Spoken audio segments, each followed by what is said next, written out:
Baik, kemudian kita lanjutkan dengan energi potensial gravitasi. Apa itu energi potensial? Energi potensial gravitasi atau bisa disebut dengan EP atau energi potensial adalah energi yang dimiliki oleh suatu benda yang memiliki massa dan bergantung pada posisi di mana benda itu berada di atas permukaan bumi gitu. Di mana posisi benda tersebut diukur pada ketinggian H yang relatif terhadap suatu titik acuan gitu. Mari kita perhatikan benda yang di sebelah kanan. Sebuah benda berbentuk bola yang berwarna merah ini memiliki massa, kemudian berada di suatu ketinggian yang dilambangkan dengan H kecil ya. Dan di situ ada pengaruh dengan gaya gravitasi dengan dilambangkan adalah G. Sehingga dirumuskan menjadi energi potensial atau EP sama dengan massa atau M dikali percepatan gravitasi atau G kecil dikali dengan H kecil atau eh, jarak jarak dari permukaan bumi gitu. Untuk lebih jelasnya mari kita lihat. Kita lihat di sini ada satu soal di mana suatu bola basket memiliki massa 3 kg terletak di atas lemari. Jika bola basket tersebut diketahui memiliki energi sebesar 105 Joule, berapa ketinggian dari lemari tersebut? Nah, diketahui bahwa gravitasi sebesar G 10 meter per second kuadrat. Nah, kita gunakan G 10 meter per second kuadrat walaupun sebenarnya percepatan gravitasi yang digunakan pastinya atau angka pastinya adalah sekitar 9,8 meter per second kuadrat. Baik, bagaimana jawaban? Nah, di sini apa yang kita ketahui di situ? Yang pertama adalah percepatan gravitasi 10 meter per second kuadrat. Kemudian ada massa itu 3 kg massa bola. Kemudian energi potensial yang dimiliki adalah 105 Joule. Kemudian ketinggiannya berapa? Sekarang kita tinggal masukkan rumusnya, di mana energi potensial sama dengan massa dikali G atau percepatan gravitasi dikali dengan ketinggian. Sehingga H atau tinggi itu tinggal kita kali silang ya, EP dibagi dengan M dikali G gitu ya. Sehingga tinggi yang kita dapat adalah 3,5 meter. Nah, itulah. Baik, untuk meningkatkan pengetahuan kita lihat di sini di mana terdapat buah kelapa yang masih berada di pohon dengan massa 2,5 kg. Jika pohon kelapa memiliki ketinggian 9 meter, berapakah energi potensial buah kelapa tersebut jika diketahui gaya gravitasi G sama dengan 10 meter per second? Silahkan dikerjakan nanti dikumpulkan. Sekarang kita akan melihat energi mekanik total. Energi mekanik total ini merupakan paduan antara energi kinetik dan energi potensial. Nah, di situ merupakan penjumlahan ya, atau energi karena kan misalkan suatu benda pada posisi tertentu itu dan bergerak itu pasti memiliki dua energi ini, gabungan dari dua energi ini ya, energi kinetik dan energi potensial. Di mana sebelumnya kita sudah tahu energi kinetik dirumuskan dengan setengah kali massa dikali kecepatan kuadrat, sedangkan energi potensial dirumuskan dengan massa, percepatan gravitasi dan tinggi. Sehingga total mechanical energi atau energi mekanik itu sama dengan energi potensial ditambah dengan energi kinetik atau setengah mv kuadrat ditambah dengan mgh, seperti itu. Baik, energi mekanik total tadi saya sudah jelaskan seperti ini, sehingga ini adalah energi mekanik sama dengan energi kinetik ditambah dengan energi potensial. Sehingga teorema kerja energi dapat dituliskan dalam bentuk energi mekanik total, di mana energi usaha ya, teorema tadi ya, kerja atau kerja energi dilambangkan WNC sama dengan energi finish atau energi akhir dikurangi dengan energi awal.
lihat contoh di sini ada kita punya roller coaster ya, roller coaster raksasa.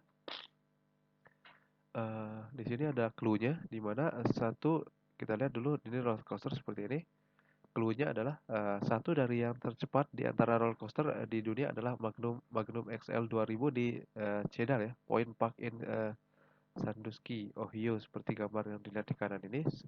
Kemudian kereta seakan jatuh dari ketinggian 59,4 meter.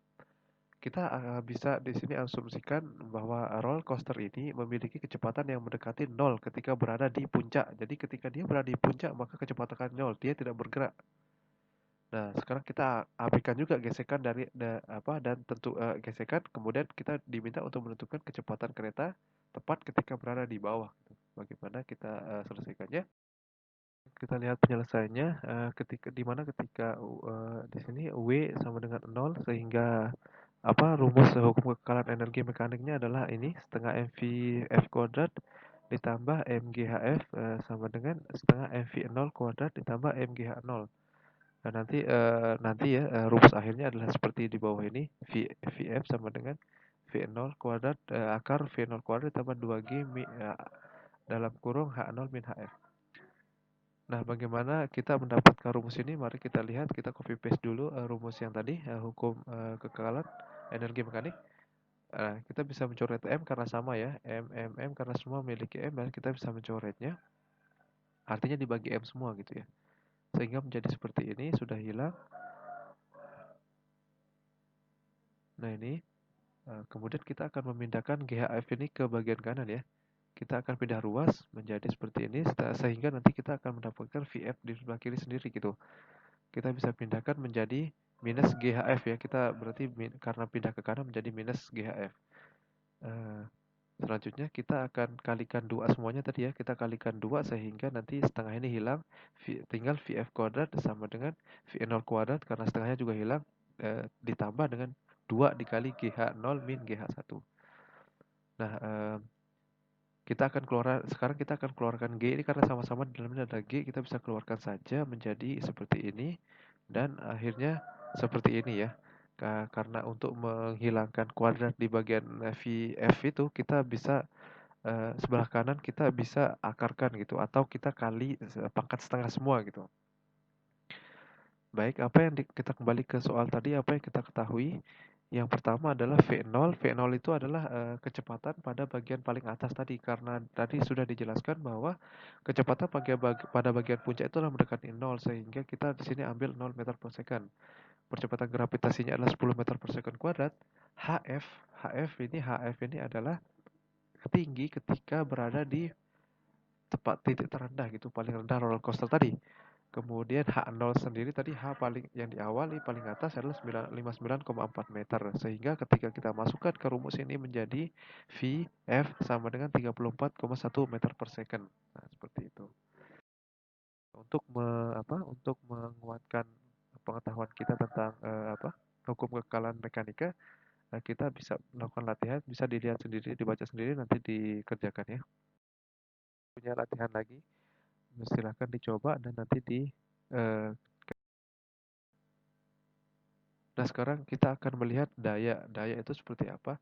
Eh, Daya rata-rata atau P ya, sorry. Ini P-nya ada di luar, adalah rata-rata perubahan dari kerja W yang dilakukan dan diperoleh dengan membagi W dengan waktu yang diperlukan untuk melaksanakan kerja tersebut. Artinya kalau kita masukkan dalam sebuah rumus, P atau daya itu adalah W atau usaha dibagi dengan waktu sendiri gitu. Perubahan gitu ya, perubahan kerja, perubahan dari W kerja itu dibagi dengan waktu dia melakukan perubahan kerja itu sendiri gitu. Nah, satuan dalam SI adalah joule per detik ya, atau watt itu. Watt, joule per detik itu sama dengan watt. Nih, kita bisa lihat dari SI, joule tadi second, joule dibagi dengan second atau watt. Kemudian untuk CGS, ERG dibagi dengan second atau ERG per second, ERG per S. Sedangkan BE adalah foot pound atau pound per second gitu ya, foot pound per second. Nah, ada bentuk lain dari daya, di mana daya dapat pula didefinisikan sebagai perubahan dari energi dibagi dengan waktu. Nah, ini seperti ini. Di mana karena kerja, energi, dan waktu berubah besaran skalar, maka daya juga berubah besaran skalar juga. Karena W sama dengan Fs, maka daya rata-rata juga dapat dituliskan sebagai seperti ini. Nah, P sama dengan Vf kali V gitu ya. Seperti itu. Ini ada contoh soal di mana seorang bermasa 50 kg menaiki tangga yang tingginya 10 meter selama 2 menit. Jika percepatan gravitasi adalah 10, maka daya yang dihasilkan adalah berapa gitu. Mari kita lihat. Masa M sama dengan 50 kg, tingginya tadi 10 meter, kemudian percepatan 10 meter per second. Setelah waktu itu adalah 2 menit. Kalau kita rubah dalam second menjadi 2 kali 60 ya. Sehingga 120 second atau 120 detik. Di mana ditanya daya adalah P. Jawabannya adalah rumus daya tadi adalah W per T ya. Di mana P adalah daya, tadi W sama dengan usaha, dan T adalah waktu. Rumus usaha, sedangkan rumus usaha juga adalah F kali S ya, MGH. Jadi kita bisa hitung W dulu, MGH-nya 50 kali 10 kali 10 menjadi 5000 Joule. Jadi kita tinggal masukkan saja 5000 dibagi dengan 120 detik menjadi 41,7 Joule per second atau 41,7 watt gitu. Ada latihan di sini, silahkan dikerjakan.